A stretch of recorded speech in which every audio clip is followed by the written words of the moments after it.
gën a fës ci bopp xabaar yi nag dañu koy doo rek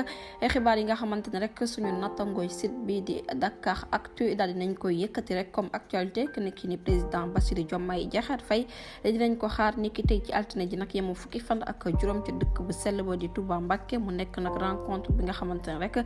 dina ko fas yéene def ak kii di Serigne Mountakha Bassirou Mbacké xalifa général des Mourides mu nekk nag jàkkaarloo boo xamante ne rek bu dee visite boobu nag daal dinay dëggu moom mooy war a nekk première sortie officielle bi nga xamante ne rek kii di président de la République daal dina koy def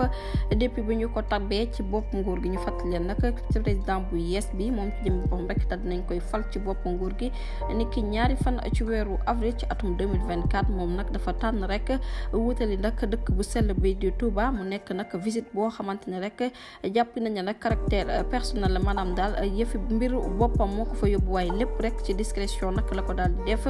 bu fekkee ne rek boobu lee xibaar nag daal dinay antu dina ànd ak délégation waaye délégation bu tuuti rek lay doon mu nekk nag volonté bi nga xamante ne rek kii di président de la République fas yéene na koo amal mu nekk événement boo xamante ne rek njort nañu nag cette fois ci nekkul ay wax yoo xamante ne rek waxu pëcc la lu dëggu la bu nekkee ne am na rek moom mooy nekk premier déplacement bi nga xamante ne daal dina koy def ginnaaw Ndakaaru depuis bi ñu ko falee mu nekk président de la République